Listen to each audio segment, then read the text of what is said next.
تو اب وہ بہانے کرنے شروع ہو گئے واپسی پہ. کچھ جاتے ہوئے بہانے وہ کر رہے تھے کہ ہمیں نہ جہاد میں ساتھ لے کے جائے. یہ تو نہیں وہ کہہ رہے تھے کہ ہم نے جہاد نہیں کرنا, بس کہتے تھے بیوی بیمار ہے, کوئی کہتا تھا میرے بچے کا مسئلہ ہو گیا ہے, کوئی کہہ رہا ہے میری صحت ٹھیک نہیں ہے, اس طرح. تو جاتے ہوئے جو بہانے لگا رہے تھے اور جو واپسی پہ لگانے والے تھے, اب نبی علیہ السلام کو اللہ تعالیٰ نے وحی کے ذریعے پہلے ہی بتا دیا کہ یہ سارے فراڈی ہیں, جھوٹے ہیں, یہ اب جب واپس جائیں گے نا پھر یہ بہانے کریں گے.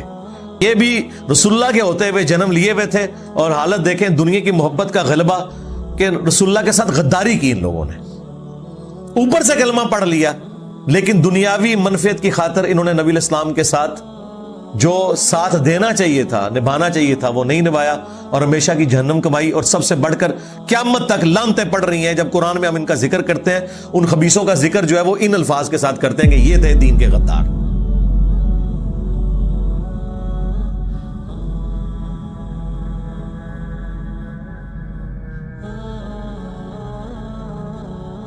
اچھا جی, اب وہ کریٹیکل ٹاپک کی طرف روئے سخن جا رہا ہے کہ نبی علیہ السلام غزوہ تبوک پہ اللہ نے آپ کو کامیابی دی ہے. 40 دن تک آپ رومن امپائر کے بارڈر کے اوپر بیٹھے رہے, اور کیسرے روم فوج لے کے بھاگ گیا, جنگ کے لیے تیار نہیں ہوا. اب رسول اللہ کا اتنا روب پڑ گیا کہ 30,000 کی فوج جن کے پاس آلات جنگ بھی پورے نہیں ہیں, کئی لوگ ننگے پاؤں ہیں, اور سب سے بڑی سپر پاور 3 براعظموں پہ پھیلی ہوئی, جو اس زمانے کی ایسی بڑی سپر پاور کہ جس کے پاس سارا لیٹسٹ اسلحہ ہے, وہ 30,000 ان لوگوں سے بھاگ گئی ہے. تو آپ سمجھ سکتے ہیں کہ اس زمانے میں تو سارا سسٹم ہی یہی تھا. تو جتنے بارڈر پہ لوگ بیٹھے ہوئے تھے نا, قبائل اپنے اپنے چھوٹے چھوٹے علاقوں میں, رومن امپائر کے بارڈر پہ عرب کے علاقوں کے اندر, کچھ نے تو اسلام قبول کر لیا. جنہوں نے نہیں کیا نا, انہوں نے کہا کہ حضرت ہم آج کے بعد آپ ہمارے پیر و مرشد, ہم آپ کے ساتھ چلیں گے. اور جو بزدل تھے انہوں نے کہا کہ ٹھیک ہے, ہم نہ ان کا ساتھ دیں گے نہ آپ کا دیں گے, لیکن یہ ہم آپ کو گارنٹی دیتے ہیں کہ اگر رومن امپائر دوبارہ عرب پہ حملہ کرنے آئی تو ہم نیوٹرل رہیں گے, ہم ان کا ساتھ نہیں دیں گے. پہلے تو وہ ان کے چمچے بنے ہوئے تھے نا, لیکن جب نبی علیہ السلام کا رعب انہوں نے دیکھا, اور نبی علیہ السلام پھر 40 دن تک رہے ہیں بارڈر پہ, سارے عرب قبائل نے آپ کے ساتھ معاہدے کرنا شروع کر دیے کہ ٹھیک ہے جی, ہم یا نیوٹرل رہیں گے یا آپ کا ساتھ دیں گے.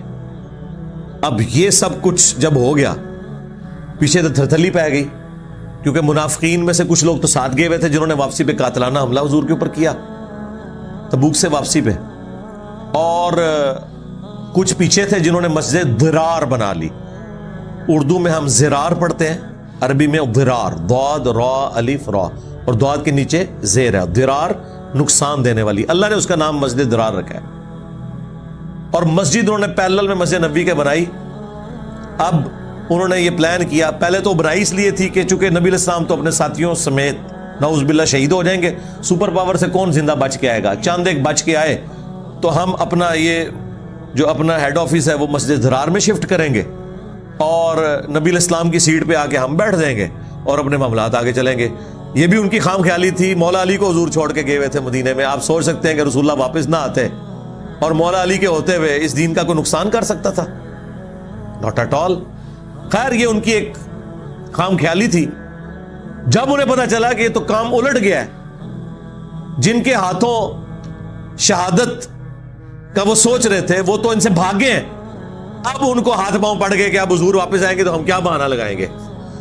کوئی نہ کوئی تو ان کے پاس کوئی ٹاپک ہونا چاہیے نا حضور کو راضی کرنے کے لیے, کیونکہ انہیں پتا تھا کہ اب ہماری شامت آ جانی ہے, کیونکہ ہم نے تو غداری کی ہے. اور اس میں بعض مخلص صحابہ بھی تھے, وہ 3 اصحاب, کعب بن مالک کی توبہ کا واقعہ وہ آ جائے گا انشاءاللہ. اسی کی وجہ سے سورہ التوبہ نام ہے. ان کی توبہ اللہ تعالیٰ نے قبول کی تھی 50 دن کے بعد, لیکن وہ بڑی مشکل توبہ قبول ہوئی تھی. کامل ایمان مومنین بھی تھے بعض جو نفس سے مغلوب ہو گئے, اور بعض منافقین بھی تھے. مسجد ضرار کا ذکر بھی آگے آ جائے گا. تو پھر رسول اللہ کو حکم دیا گیا کہ آپ نے نہ تو اس مسجد میں کبھی جانا ہے نہ نماز پڑھنی ہے, الٹا کہا گیا کہ آپ نے اس مسجد کو گرانا ہے. یہ فتنے کی بنیاد پہ مسجد بنائی گئی ہے. مجھے بتائیں آج رسول اللہ اگر دنیا میں ہوں تو اکثر مسجدیں آپ کی گر جائیں. یہ ساری فتنوں کی بنیاد پہ ہے. ایک گاؤں میں ایک تو قبائل کی بنیاد کے اوپر مسجدیں بنتی ہیں، وہ تو پریڈکشن موجود ہے ابو داؤد کے اندر کہ زمانہ آئے گا لوگ مسجدوں کے اوپر فخر کریں گے، یہ مغلوں کی مسجد ہے، یہ راجوں کی مسجد ہے، یہ ان بنیادوں پہ تو بن ہی رہی ہیں۔ پھر فرقوں کی بنیاد پہ بھی بنتی ہیں کہ بریلویوں نے ایک مسجد بنا لی ہے تو دیوبندی کچھ عرصے بعد کہیں گے اسی بھی اپنی بنانی ہے، پاوے نمازی ہوتے بھی پورے نہ ہوں ایک صاف مسجد وہ بنا لیتے ہیں اپنی۔ اہل حدیث چلے جاتے ہیں وہ اپنی مسجد بنا لیتے ہیں فرقوں کی بنیاد کے اوپر، فتنے کھڑے کرنے کے لیے اپنی اپنی پارٹیاں لے کے الگ ہوں گے۔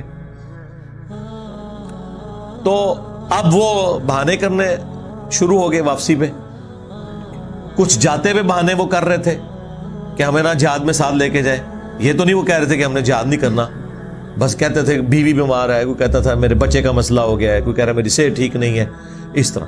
تو جاتے ہوئے جو بہانے لگا رہے تھے اور جو واپسی پہ لگانے والے تھے، اب نبی علیہ السلام کو اللہ تعالیٰ نے وحی کے ذریعے پہلے ہی بتا دیا کہ یہ سارے فراڈی ہیں، جھوٹے ہیں، یہ اب آپ جب واپس جائیں گے نا پھر یہ بہانے کریں گے۔ تو ان کا ساروں کا پورا کردار جو ہے نا اب وہ ڈسکس ہونے جا رہا ہے۔ یہ بڑا انٹرسٹنگ معاملہ ہے، اور یقین کریں ان آیات کو پڑھنے کے بعد آپ کو پتا چلے گا کہ یہ صرف شعر کہنا بڑا آسان ہے، تیرے ہوتے جنم لیا ہوتا، ہو سکتا ہے تو ابو جہل ہی ہوتا، یہ بھی رسول اللہ کے ہوتے ہوئے جنم لیے ہوئے تھے، اور حالت دیکھیں دنیا کی محبت کا غلبہ کہ رسول اللہ کے ساتھ غداری کی ان لوگوں نے، اوپر سے کلمہ پڑھ لیا لیکن دنیاوی منفعت کی خاطر انہوں نے نبی علیہ السلام کے ساتھ جو ساتھ دینا چاہیے تھا، نبھانا چاہیے تھا، وہ نہیں نبھایا، اور ہمیشہ کی جہنم کمائی۔ اور سب سے بڑھ کر قیامت تک لعنتیں پڑ رہی ہیں جب قرآن میں ہم ان کا ذکر کرتے ہیں، ان خبیثوں کا ذکر جو ہے وہ ان الفاظ کے ساتھ کرتے ہیں کہ یہ تھے دین کے غدار۔ اور حقیقت ہے، اور ڈاکٹر سرار صاحب والی مجھے بات یاد آئی، وہ کہتے تھے کہ آج کے دور میں اگر قرآن نازل ہوتا نا تو ہم مسلمانوں کا بھی ذکر اسی طریقے سے ہو رہا ہوتا، کیونکہ ہم میں سے بھی اکثر یہی کچھ ہی ہیں، نام کے ہی مسلمان ہیں۔ وَجَاءَ الْمُعَذِّرُونَ مِنَ الْأَعْرَابِ، اور پینڈو بادیہ نشین لوگوں میں سے لوگ، گاؤں کے رہنے والے لوگ بہانے بناتے ہوئے آئے، لِيُؤْذَنَ لَهُمْ، تاکہ آپ سے ان کو اجازت مل جائے، کسی طریقے سے جانا نہ پڑے تبوک پہ۔ وَقَعَدَ الَّذِينَ كَذَبُوا اللَّهَ وَرَسُولَهُ، اور بیٹھے رہیں وہ جنہوں نے اللہ اور اس کے رسول کے ساتھ جھوٹ بولا کہ ہمارے ساتھ یہ مسئلہ ہے، اصل میں وہ یہاں رکنا چاہتے تھے، وہ اپنی جان بچانا چاہتے تھے، ان کو کیا پتا تھا یہ جنگ ہونی نہیں ہے، ورنہ تو سارے تیار ہو جاتے۔ بس یہی تو چیک ہے نا، اللہ تعالیٰ بالکل ایج پہ لا کے نا آزماتا ہے۔ دیکھیں ابراہیم علیہ السلام کو کہاں جا کے اللہ تعالیٰ نے چھری بھی ہاتھ میں چلا دیا، ادھر جا کے کہا کہ ٹھیک ہے جی بس، لیکن ابراہیم کی تو جان نکال دی نا، انہوں نے تو اپنی قربانی، اس لیے اللہ نے کہا کہ ابراہیم تو نے اپنا خواب سچا کر دکھا دیا، ٹھیک ہے نا۔ وہ تو اللہ تعالیٰ نے غیبی معاملہ، بھائی ابراہیم نے تو اپنا حق ادا کر دیا، تو اللہ تعالیٰ بالکل ایج پہ لے آتا ہے۔ حضرت یعقوب علیہ السلام کو دیکھیں، پہلے ایک بیٹا لیا، دوسرا بھی گیا، ٹھیک ہے نا، بالکل ایج پہ لے آئے۔ جب وہ ایج پہ پہنچے نا تو وہاں آپ دیکھیں سورہ یوسف میں آتا ہے، جب ان کو بتایا جاتا ہے نا کہ دوسرا بیٹا بھی گیا، تو وہ کہتے ہیں کہ ہو سکتا ہے قریب ہے کہ اللہ تعالیٰ مجھے سارے میرے بیٹے واپس کر دے، کیونکہ انہیں اب پتہ چل گیا کہ اب میری تکلیف اس ایج پہ پہنچی ہے جس کے بعد ریلیف ہے۔ ان مع العسر یسرا، ہر مشکل کے بعد آسانی ہے، ٹھیک ہے نا۔ تو وہ بیسیکلی اس کے پیچھے کیا تھا جناب، سیدھی سی بات ہے، اللہ تعالیٰ جو ہے نا جی اپنی محبت میں کسی دوسرے کو شریک نہیں ہونے دیتا۔ اصل بات یہ تھی، حضرت یعقوب علیہ السلام اپنے بیٹے سے بڑی محبت کرتے تھے، اگرچہ وہ محبت جائز محبت ہے، اولاد ہے، اللہ نے رکھی ہے، لیکن اللہ تعالیٰ کہتا ہے کہ مخلوق کی محبت دل میں ایسی نہ آئے کہ میرے معاملے میں کوئی سامنے کھڑا ہو جائے، حالانکہ ایسا نہیں ہوا ہوگا، لیکن ظاہر ہے کہ جن کے مرتبے ہیں سوا، ان کی سوا مشکل ہے نا۔ تو دیکھیں وہ 40 سال کی تکلیف کاٹی، پھر دوسرا بیٹا جس کی شکل میں وہ یوسف کو دیکھتے تھے، کیونکہ وہ دونوں ایک ماں سے تھے، حضرت یوسف علیہ السلام اور بنیامین، یہ حضرت یعقوب علیہ السلام کی ایک بیوی سے تھے، وہ بھی لے لیا۔ اب وہ جب اس پیک کو تکلیف پہنچی نا کہ اب تو کچھ نہیں رہا، پھر اللہ ہی اللہ ہوتا ہے، یہ ذہن میں رکھیں۔ انسان کے پلے جب کوئی شے نہ رہ جائے تو اس وقت جب اندر سے تڑپ نکلتی ہے نا، اس لیے ان کی پھر الفاظ ہیں سورہ یوسف میں کہ قریب ہے کہ اللہ تعالیٰ مجھے وہ بیٹے بھی واپس کر دے۔ انہیں پتا چل گیا کہ اب یہ معاملہ جو ہے نا تکلیف بالکل اینڈ پہ پہنچ گئی، اس کے بعد آسانی ہے، ٹھیک ہے۔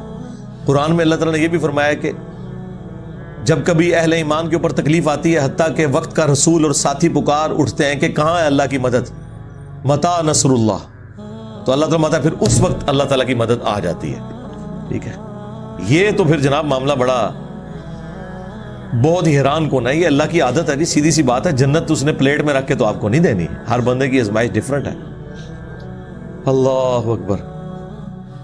وہ اس لیے آتے تھے کہ آپ سے اجازت لیں. وَقَعَدَ الَّذِينَ كَذَبُوا اللَّهَ وَرَسُولَهُ، اور بیٹھے رہے وہ لوگ جنہوں نے جھوٹ بولا اللہ اور اس کے رسول کے ساتھ. سَيُصِيبُ الَّذِينَ كَفَرُوا مِنْهُمْ عَذَابٌ أَلِيمٌ، ان قریب ان میں سے جو لوگ کفر کرنے والے ہیں انہیں اللہ تعالیٰ دردناک عذاب دے گا. ان قریب سے مراد کے مرنے والے ہیں، گھنٹی لگ جائے گی، پہنچنے والے ہیں ہمارے پاس، چمڑی اتار دیں گے. دنیا میں تو ڈھیل دیتے ہیں، یا دنیا میں بھی ذلت اور رسوائی مقدر ہو سکتی ہے. لیکن ساتھ ہی ساتھ اللہ تعالیٰ نے فرمایا لیس علی الضعفاء، کوئی حرج نہیں ہے ان لوگوں پر جو کمزور تھے، یعنی بہت بوڑھے ہو چکے ہیں یا فائنینشلی کمزور ہیں، ان کے پاس مال و متاع نہیں ہے، اتنا لمبا سفر ظاہر ہے پیدل کرنا تو مشکل ہے، گھوڑا نہیں، اونٹ نہیں، ساز و سامان نہیں، تو ان کے اوپر نہیں ہے. لیکن ظاہر ہے کہ وہ بھی آ کے ویسے حضور سے پھر کہتے تھے کہ آپ ہمارے لیے کوئی ارینج کریں، اوپر سے نہیں، اندر سے. اور نشانی یہ کہ واپس جب پلٹتے تھے حضور کہتے تھے میرے پاس کچھ بھی نہیں، تو روتے ہوئے وہاں سے اٹھتے تھے. وہ آگے آ رہا ہے ذکر. تو ایسے کمزوروں کے اوپر ولا علی المرضى، اور نہ مریضوں کے اوپر کوئی گرفت ہے. ولا علی الذین لا یجدون ما ينفقون حرج، اور نہ ان لوگوں پہ کوئی گرفت ہے اللہ کی کہ جو کوئی مال نہیں پاتے کہ اللہ کی راہ میں خرچ کر کے جہاد میں شامل ہو سکے، ان پہ کوئی حرج نہیں. اذا نصحوا للہ ورسولہ، لیکن شرط یہ ہے کہ وہ اللہ اس کے رسول کے ساتھ مخلص ہوں. اندر کے اوپر فیصلہ ہوگا کہ اندر سے کیا ہے. باہر تو بڑے بڑے لوگ نظر آتے ہیں جناب. وہ ڈاکٹر سراج صاحب فرمایا کرتے تھے کہ قیامت والے دن دنیا میں کئی مذہبی جماعتوں کے امیر جن کے ساتھ لوگوں نے اپنی جنت جوڑی ہوئی تھی ان کی مٹی پلید ہو رہی ہوگی. دنیا میں تو لوگ سمجھتے تھے کہ یار اگر کوئی دنیا میں چلتا پھرتا جنتی ہے تو یہ ہے.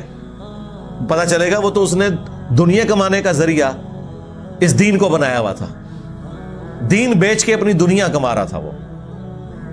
تو اینڈ رزلٹ تو یہی نکلنا ہے پھر.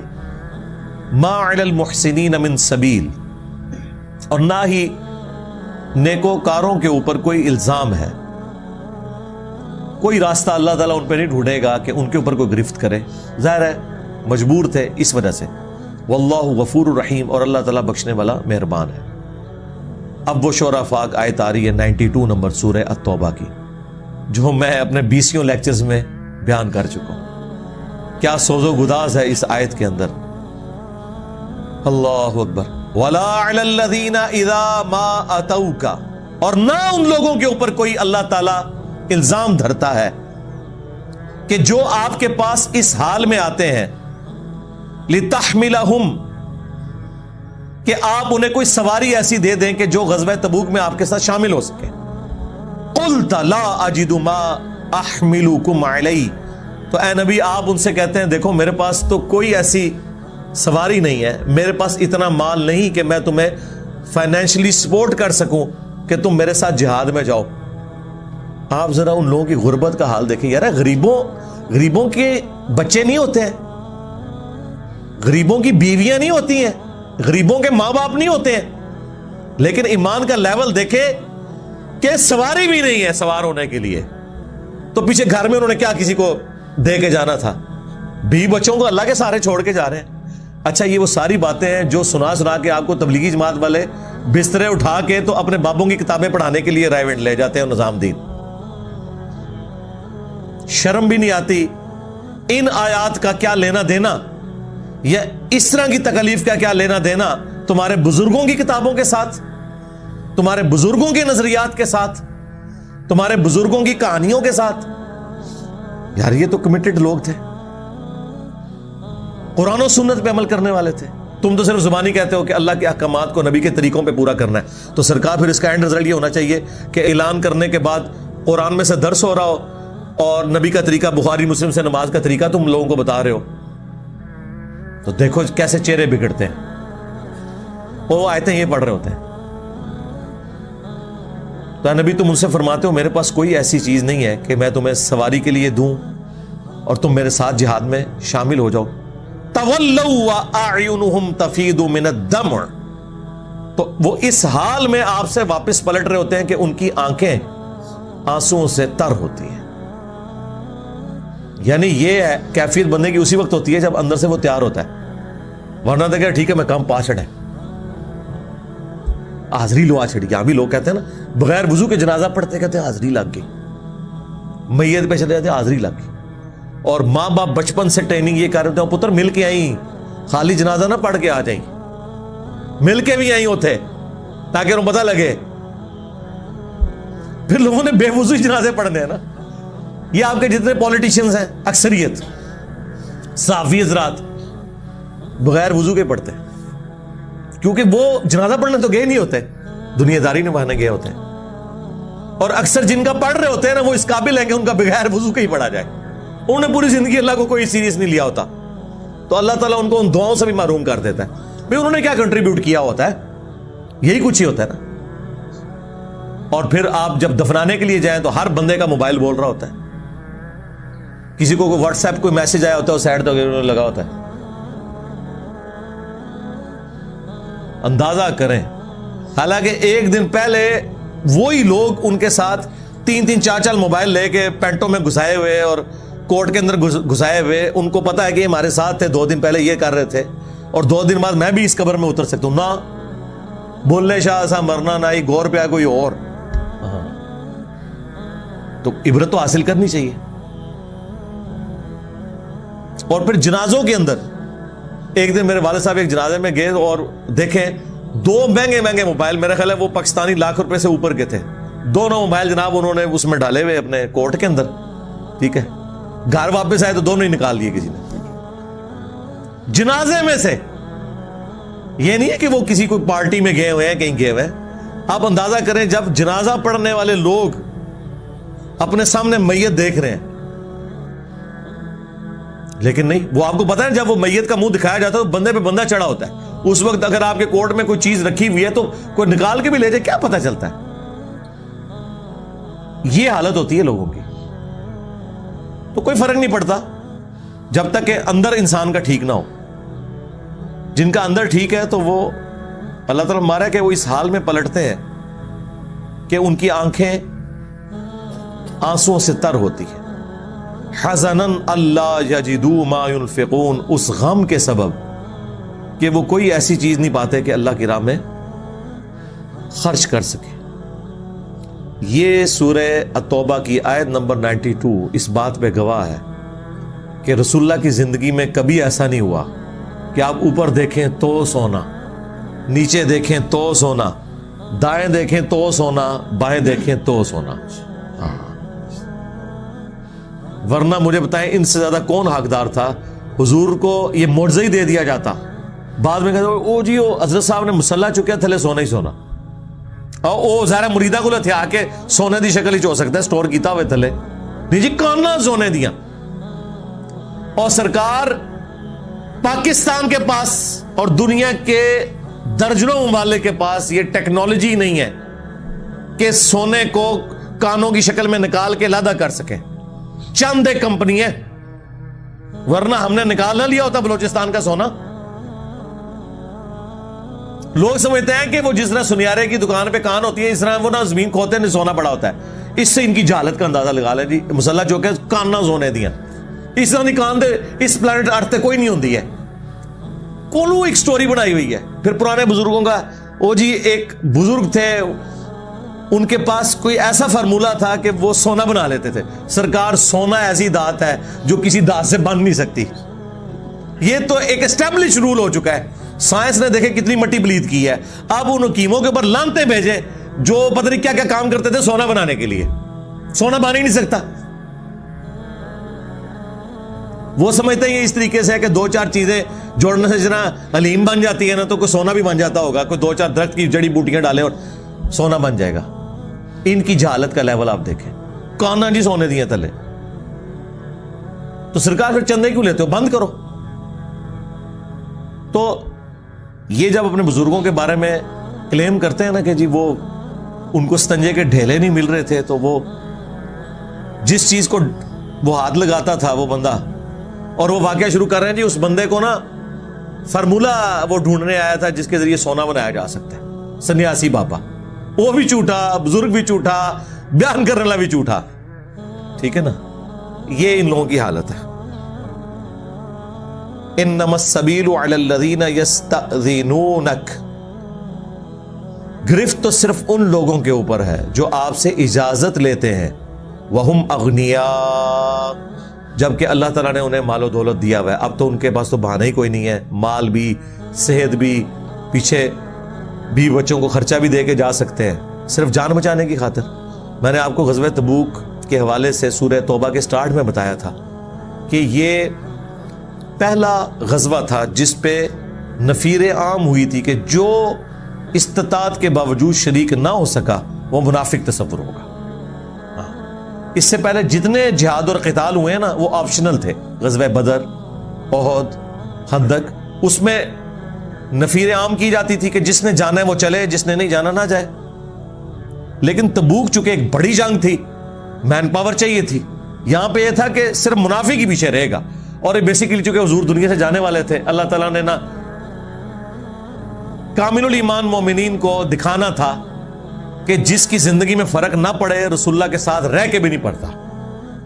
تو دیکھ لو تمہارے اندر ہی وہ گھسے ہوئے ہیں، حاجی نمازی لمبی داڑھیوں والے، جو جمعے والے دن بھی سب سے پہلی صف میں بیٹھے ہوتے ہیں، لیکن جب جہاد کی باری آئی ہے تو نکل گئے، مشکل وقت آیا تو اللہ تعالیٰ مارا ہے کہ اللہ کی گرفت تو ان کے اوپر ہے جو مالدار ہونے کے باوجود، حالات و واقعات فیوریبل ہونے کے باوجود آپ سے آگے اجازت طلب کرتے ہیں کہ یا رسول اللہ ہمیں چھوڑ دیں آپ۔ رضوا بأن يكونوا مع الخوالف، وہ بس اسی پہ راضی ہو گئے کہ ہم بھی پیچھے رہ جانے والوں میں شمار ہو جائیں۔ پیچھے رہنے والے کون سے؟ اب اس میں ایک لطیف سا اشارہ ہے جو قبائلی لوگوں کے لیے ایک بڑی تکلیف دہ چیز تھی۔ وہ کہتے تھے جو جہاد سے پیچھے ہٹتا ہے وہ عورت ہوتی ہے، عورتیں بزدل ہوتی ہیں، حالانکہ یہ بھی ایک اس طریقے سے کسی جینڈر کی توہین نہیں کرنی چاہیے۔ وہ اللہ تعالیٰ نے انہیں نیچرل ایسا بنایا، ظاہر ہے ان کی ذمہ داری ڈیفرنٹ ہے، ٹھیک ہے۔ اب عورت جو ہے وہ پریگنینسی کی تکلیف سے گزرتی ہے، مرد کوئی گزر کے بتائے، لگ پتہ جائے گا اسے، ٹھیک ہے۔ جو کہتے ہیں نا جی عورتیں یہ ہیں تو پھر مرد بھی کوئی تکلیف گزار کے بتا سکتا ہے؟ نہیں۔ ایک بیمار عورت پورے گھر کو سنبھالتی ہے، اور پورا گھر مل کے ایک بیمار عورت کو نہیں سنبھال سکتا۔ میں نے تو یہ تجربہ کیا ہے، سیدھی سی بات ہے، اٹھا نہیں جاتا۔ وہ بیماری کے عالم میں، بخار کے عالم میں، بچوں کو اسکول بھی بھیجتی ہے، کپڑے بھی دھوتی ہے، خاوند کے لیے ناشتہ بھی بناتی ہے، ٹھیک ہے، خاوند پھر بھی کتے آرا کے پہنتا ہے کار۔ تو مجھے بتائیں عورت زیادہ مضبوط ہے کہ مرد؟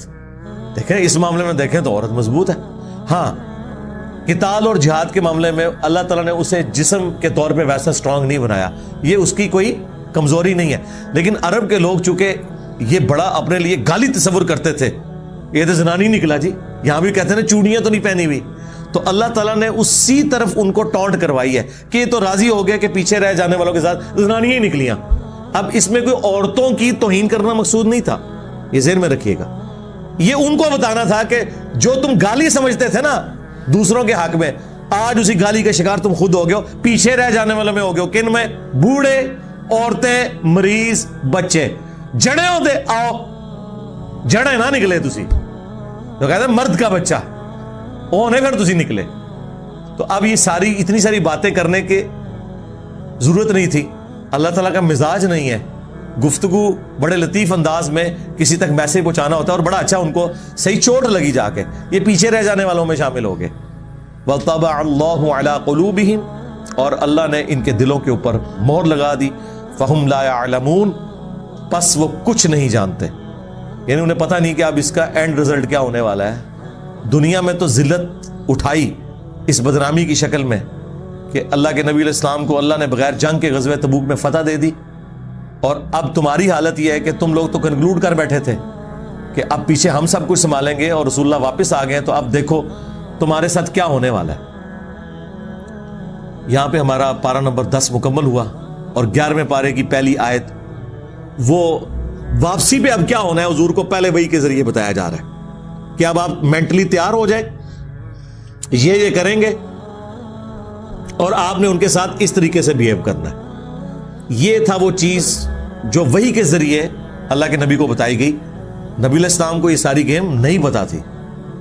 وہ بخاری مسلم میں 3 اصحاب کی توبہ کا جو واقعہ آگے چل کے آئے گا، جس کی وجہ سے اس کا نام سورہ توبہ ہے، اس میں کعب بن مالک کہتے ہیں کہ اتنے زیادہ لوگ تھے، 30,000 لوگ تھے، اور رجسٹر میں نام لکھوائے جا رہے تھے کہ اس میں اگر کوئی بندہ ایک آدھ سکپ ہونا چاہتا نا تو پتہ نہیں چلتا تھا جب تک کہ وہ خود نہ آ کے بتا دے. وہ ہزاروں کو اس وقت کوئی کمپیوٹر ڈیٹا تو نہیں تھا، نہ کوئی ویڈیو فلم بن رہی تھی. ہاں جو ڈومیننٹ لوگ ہیں وہ تو نظروں میں آ جاتے تھے، عام بندے کا کیا پتا چلتا ہے. اور اس میں الفاظ ہیں، وہ کہتے ہیں جب تک کہ اللہ تعالیٰ اپنے نبی کو بتا نہ دے. تو وہ کہتے ہیں میں نے بھی ارادہ کیا کہ میں تو چونکہ اب پیچھے رہ گیا تھا. اچھا وہ پیچھے اس وجہ سے نہیں رہے تھے کہ ان کا جانے کا ارادہ نہیں تھا، بس وہ تھیندے تھیں گے. انہوں نے کہا میرے پاس اچھی سواری تھی، سارے حالات و واقعات فیوریبل تھے. میں نے کہا کہ انہوں نے تو آہستہ آہستہ کچھوے کی چال سے چلنا ہے، ظاہر ہے ہر طرح کے لوگ ہیں ساتھ، تو میں کچھ دنوں بعد تسلی سے نکلوں گا، تھوڑا لاکھ سیدھا کر لاں، ٹھیک ہے، تسلی سے نکلوں گا. اور وہ کہتے ہیں اس سے پہلے میں کبھی اتنا خوشحال بھی نہیں تھا، اللہ تعالیٰ نے میری فصل بھی اچھی کر دی تھی، لیکن میں نے کہا میرے پاس تیز گھوڑے والی سواری ہے، میں پیچھے سے جا کے شامل ہو جاؤں گا، 2-3 دن بعد نکلتا ہوں. وہی ہوا، 3 دن 4 دن، ہفتہ 2 ہفتے. پھر اب ان کے دماغ میں یہ آنا شروع ہو گیا کہ ابھی میں نکلوں بھی تو پہنچ نہیں سکتا، پیچھے رہ گئے. اور جب حضور کے واپس آنے کا وقت قریب آیا تو اب کہتے ہیں میرے اندر کشمکش شروع ہوگی کہ اب میں کیا کروں گا، حضور کے سامنے کیا بہانہ رکھوں گا. کہتے ہیں میں نے ایک ارادہ کیا کہ جس طرح باقی لوگ جھوٹ بول رہے ہیں نا، میں بھی جا کے جھوٹ بول دوں کہ میری بیوی اچانک بیمار ہو گئی تھی.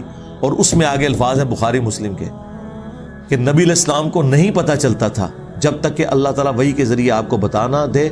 لہٰذا میں نے بھی ارادہ کیا کہ میں بھی حضور کے ساتھ جھوٹا بہانہ کر دوں. لیکن پھر مجھے خیال آیا کہ اگر میں نے جھوٹ بولا بعد میں اللہ تو حضور کو بتا ہی دے گا.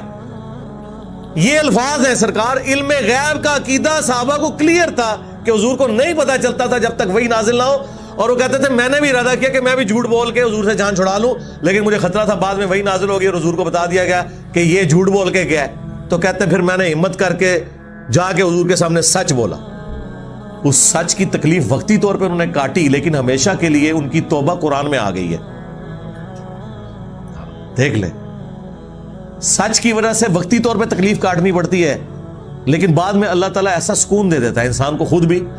وہ 50 دن جو ان کے اوپر قیامت کے دن گزرے ہیں، وہ انشاءاللہ میں کوشش کروں گا ورڈ بائی ورڈ حدیث آپ کو بیان کروں کہ کس تکلیف میں انہوں نے گزارے ہیں. جو 50 دن حضور نے ان کا بالکل سوشل بائیکاٹ کر دیا تھا. اللہ تعالیٰ نے نبی علیہ السلام کو وحی کے ذریعے بتایا کہ ان کے ساتھ سوشل بائیکاٹ کرو. اینڈ پہ تو یہ کہہ دیا کہ بیوی بھی نہیں ان کے ساتھ رہے گی، اکیلے رہے.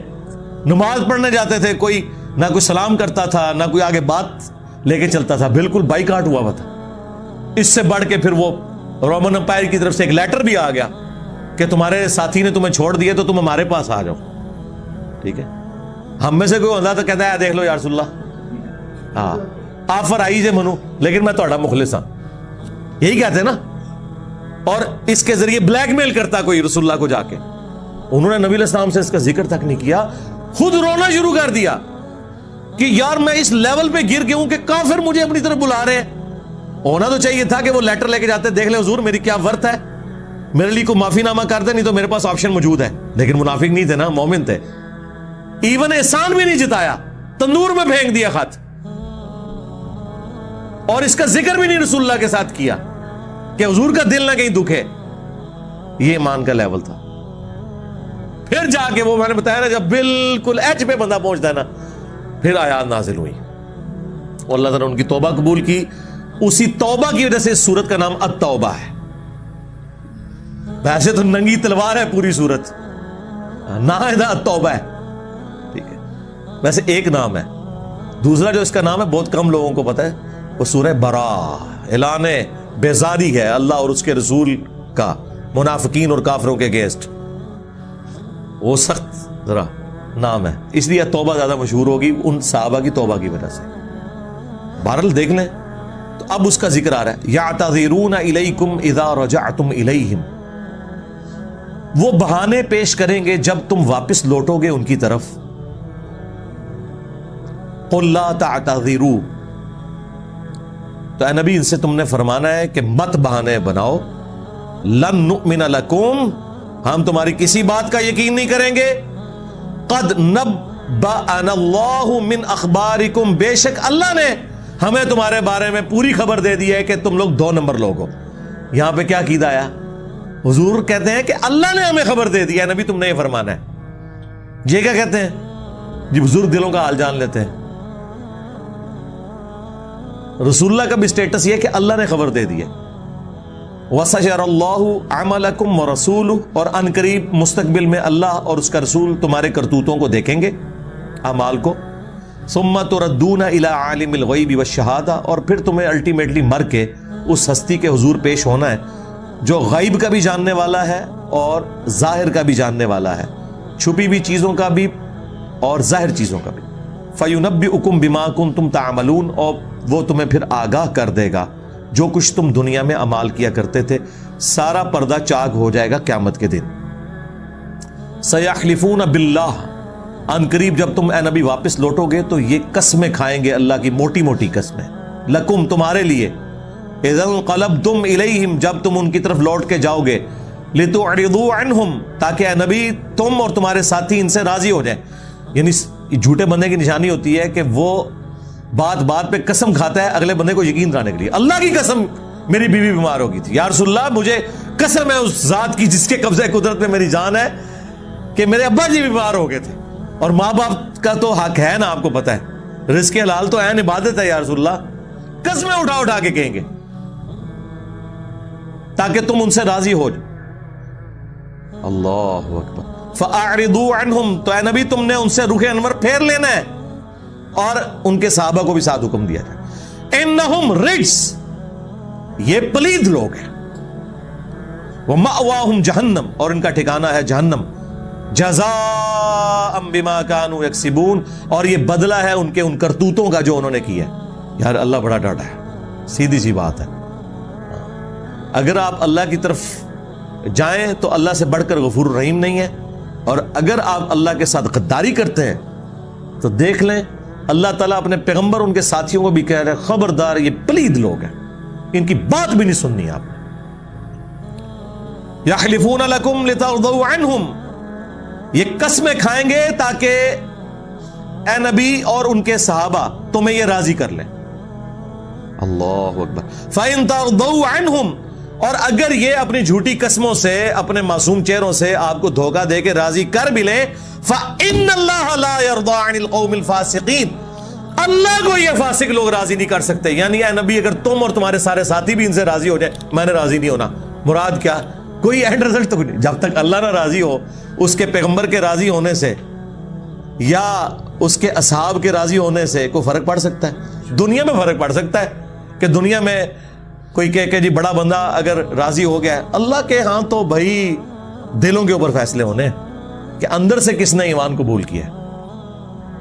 تو اے نبی تم راضی بھی ہو جاؤ، تمہارے ساتھی بھی راضی ہو جائیں، تب بھی اللہ ان سے راضی نہیں ہوگا۔ اب یہ تو کہتے ہیں جی خدا کا پکڑا چھڑائے محمد، محمد کا پکڑا چھڑا کوئی نہیں سکتا، تو یہ تو نبی الاسلام بھی راضی، ان کے صحابہ بھی راضی، اللہ کہہ رہے میں راضی نہیں ہوگا۔ اب ہونا تو چاہیے تھا کہ جب نبی الاسلام راضی ہو گئے اور ان کے ساتھی راضی ہو گئے تو اللہ بھی راضی ہو جائے۔ تو اس کا جواب کیا دیا جائے گا؟ نہیں، وہ اس لیے اللہ تعالیٰ راضی نہیں ہوگا کہ وہ جھوٹ بول رہے ہیں حضور سے۔ اچھا اگر وہ حضور سے جھوٹ بول رہے ہیں تو حضور کیوں راضی ہو گئے؟ کیا نبی الاسلام کو علم غیب نہیں ہے؟ نہیں سرکار، علم غیب نہیں ہے، نبی الاسلام تو ظاہر کے اوپر فیصلہ کرتے ہیں۔ بخاری مسلم دونوں میں حدیث ہے، تم میں سے کوئی شخص چرب زبان ہوتا ہے، اپنا مقدمہ بڑے اچھے طریقے سے میرے سامنے پیش کرتا ہے اور میں اس کے حق میں بھی فیصلہ کر دوں، تب بھی وہ آگ کا ٹکڑا گھر لے کے جا رہا ہے اگر میں نے بھی اس کے حق میں فیصلہ کیا ہے اور وہ ہے جھوٹا، کیونکہ میں نے تو ظاہر کے اوپر فیصلہ کرنا ہے، الا یہ کہ اللہ کے نبی کو وحی کے ذریعے بتا دیا جائے وہ الگ بات۔ سرکار یہ کتابوں کا خدا ہے، اور ایک وہ تعارف کروایا جاتا ہے کہ جی وہ 70 ماہوں سے زیادہ پیار کرنے والا ہے، یعنی مراد یہ کہ کوئی نماز روزہ کرنے کی ضرورت ہی نہیں ہے، بس وہ تیار بیٹھا ہوا ہے کہ ایک بار اس کو پکارو تو وہ آپ کو جنت میں بھیج دے گا۔ یہ کائنات اس نے اس لیے بنائی ہے کہ بدماشیاں کرو، لوگوں پہ ظلم کرو، اللہ کے باغی بن کے رہو، اور اینڈ پہ وہ کہ خیر ہے خیر ہے میرا نام لیوا تو تھا، تجھے میں چھوڑ دوں. سرکار جو نام لیوائے ہیں ان کی نہیں یہاں پہ بخشش ہو رہی کہ نبی تم بھی راضی ہو جاؤ, تمہارے ساتھی بھی راضی ہو جائیں. تب بھی یہ جو انہوں نے تمام لوگوں کے ساتھ غداری کی ہے اور اللہ تعالیٰ کے ساتھ غداری کی ہے, ان کی کوئی بخشش نہیں.